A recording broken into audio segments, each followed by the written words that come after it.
Rockingham is set in September 1929 around Swinton, which at that time was in the West Riding of Yorkshire. This is around 6 weeks before the Wall Street crash, which would eventually have dire consequences for the inhabitants of the area, with mass unemployment throughout the 1930s.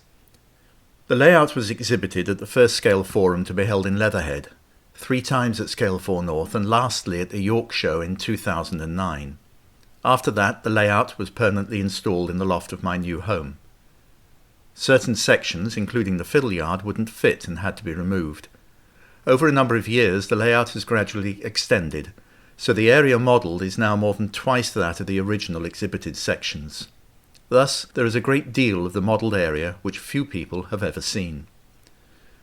This slideshow takes a tour around the layout, starting at the pottery terminus and gradually moving around the modelled area until the station, Vale, is reached at the far end of the layout.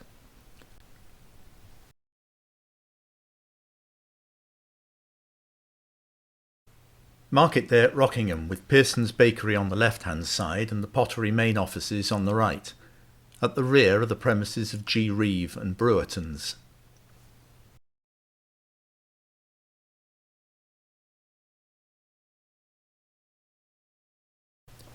Close-up view of the market stalls.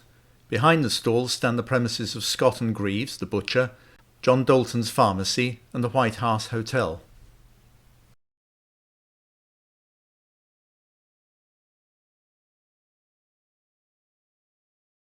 A general view of the terminus at the pottery end of the layout. At exhibitions, most frequently asked questions were about the construction of the pottery kilns. The basic shapes were turned on a woodworking lathe and then covered with computer chads using PVA which, when dry, were coloured. The same techniques were used on the much larger cementation furnaces, which are part of the Midland Iron Company, modelled in one corner of the layout. The large kiln in the centre is the Waterloo Kiln, built in 1815. The smaller is a glazing kiln.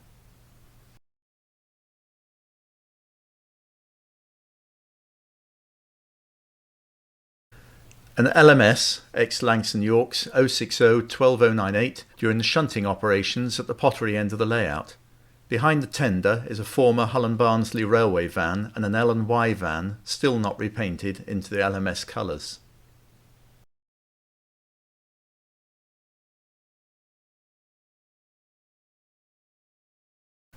LNER, ex-Great Central 442T, a C14 6130, stands in front of the glazing kiln prior to returning with the parcels train.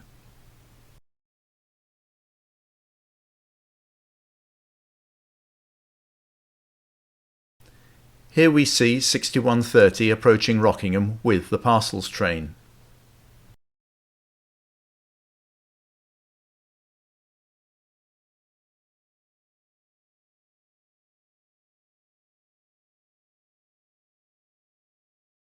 The branch goods train, hauled by LNER, another ex-Great Central 060J10, number 5787. The locomotive retains its rather graceful Robinson chimney.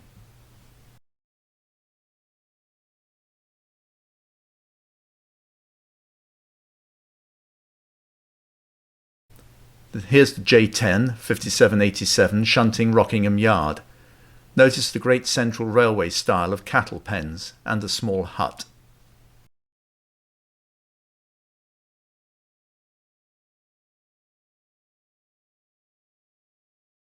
A general view of Howard Brothers' garage with the period yellow pumps dispensing Pratt's motor spirit.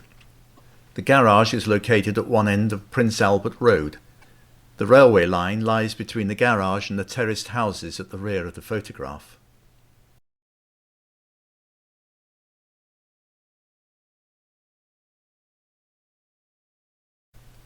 An LMS ex-Midland 2F 060 heads a goods train away from Rockingham. In the foreground is the rear of Osborne House, which forms one end of Prince Albert Road. Andy Barraclough's shop can be seen behind the front of the locomotive.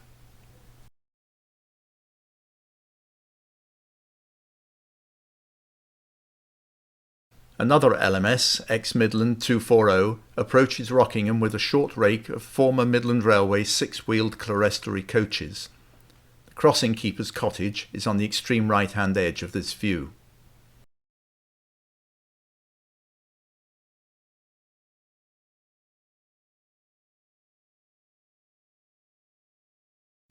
A general view of the Boar's Head Inn on delivery day. The dray is supplying beer from Barnsley Brewery's Oakwell Brewery. The Boar's Head was the symbol of the House of York before Shakespeare invented the White Rose. There are numerous pubs in Yorkshire named the Boar's Head.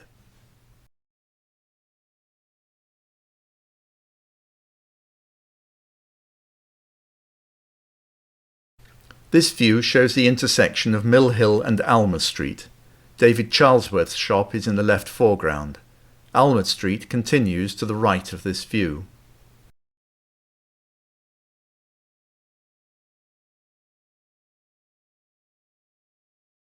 The left centre of this view shows the rear of the crossing keeper's cottage. Behind the railway fence stands Almer Street. A Leyland lion, recently delivered to the Yorkshire Traction Company, stands at the bottom of Mill Hill waiting for the crossing gates to open.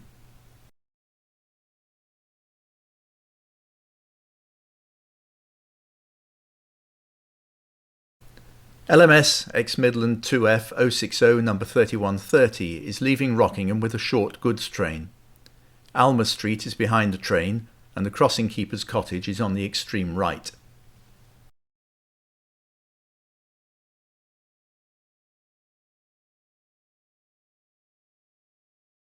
A general view of Mill Hill and Almer Street. The crossing keeper's garden is in the bottom right-hand corner. Albert Haig's shop stands to the right of the Rotherham Corporation single-decker bus.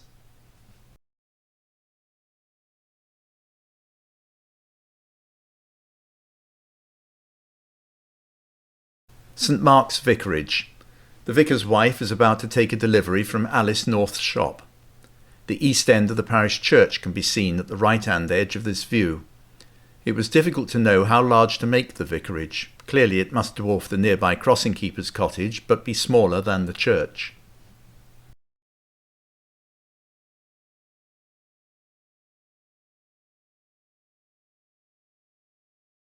The west end of St Mark's Church with a vicar greeting a couple of parishioners. The Lich Gate is on the right-hand side of this view. The statue of Lady Charlotte, a past benefactor of the church, stands to the left of centre.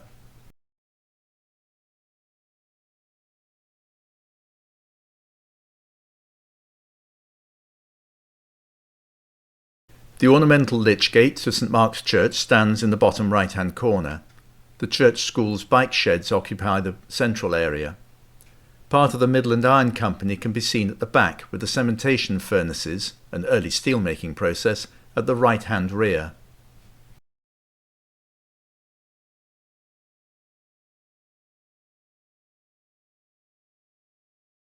A little further round to the right is St Mark's Church of England School's main building.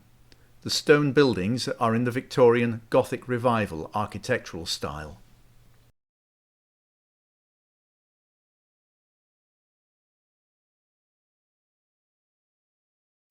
A rear view of the industrial locomotive Vulcan as it approaches the gates which bar the main line. Notice the industrial clutter in the yard. The company motto, Verecit Sic Labour, is emblazoned over the door of the stone building on the right.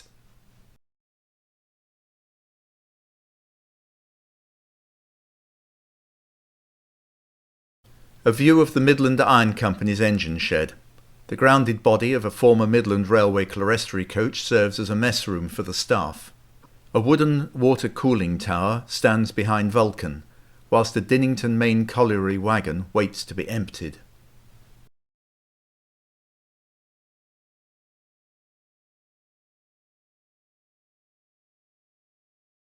The Midland Iron Company's 060 saddle tank Vulcan stands just outside the shed.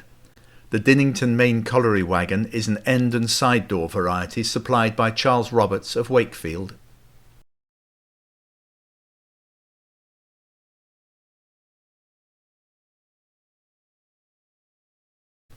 Engine and brake van heading away from Rockingham. An LMS ex-Midland 2F number 3130 passes between the church school and the Midland Iron Company. The company's water tank is on the extreme right of this view.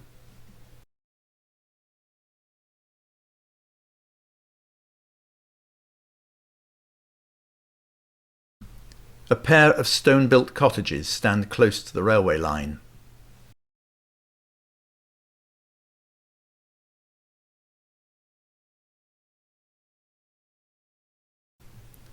A set of 4 almshouses occupy a site fairly close to the Midland Iron Company's yard.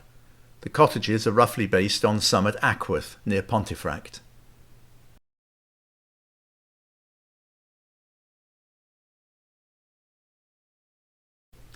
Melia's Tea Store stands at the junction of High Street and Station Road.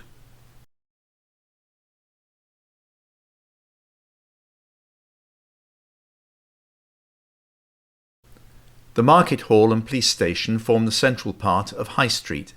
The Market Hall bears some similarity to the one in Pontefract town centre.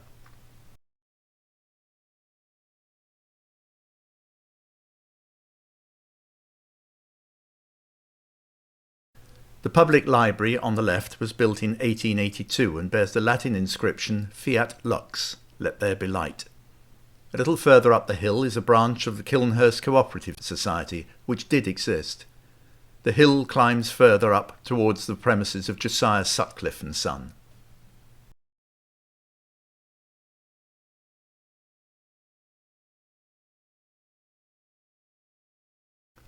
An LNER, ex-Great Central J11060 number 5206, is pictured hauling a goods train just beyond Warren Vale station. The buildings behind the locomotive are the backs of the shops in the High Street. The nearest colliery to the area modelled was Rawmarsh Colliery, which at the time of the model, this is 1929, was owned by J&J Charlesworth. The colliery closed in 1948 following an underground explosion which claimed the lives of 8 miners.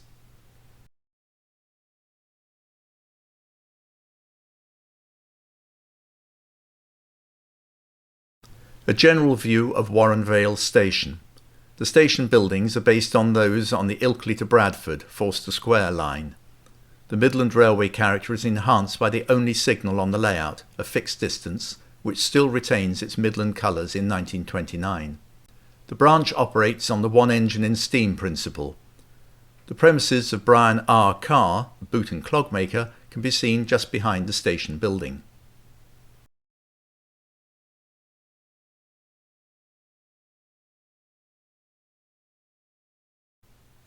LMS ex-Langston Yorks 062T number 11602 passes through Warren Vale Station with a short goods train.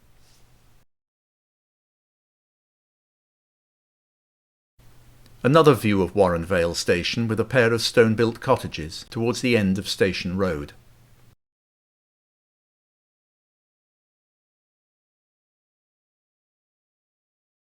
LMS, ex-North Staffordshire Railway 242T, hauls the branch passenger train into Warren Vale Station.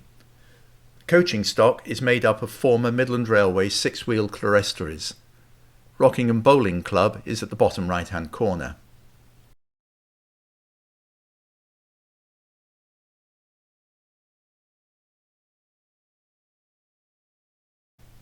A view of the end of Station Road, with Melia's tea shop in the centre. The police station and part of the Market Hall are back left.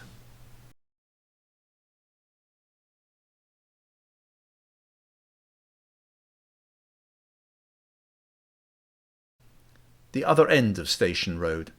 Behind the station platform are Alan Waters, the fruit and veg shop, 3 stone-built cottages, and the single-storey premises of Mr. Carr, the boot and clog maker.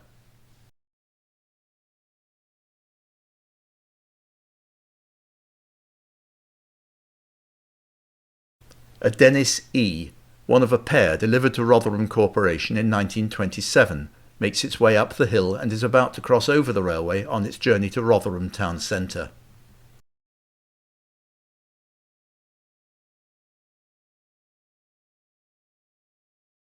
Another LMS, ex-Midland 3P 440 number 750, hauls a parcel train away from Rockingham.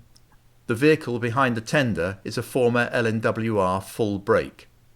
The buildings in the background are the backs of the High Street shops.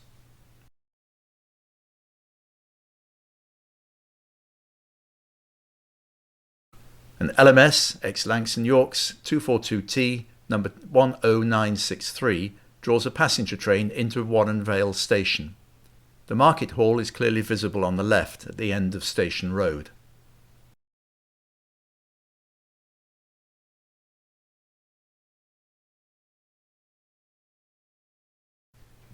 And that's it. I hope you enjoyed the photographic tour of Rockingham, and it's been a pleasure putting this together for you. Goodbye, and thank you for looking.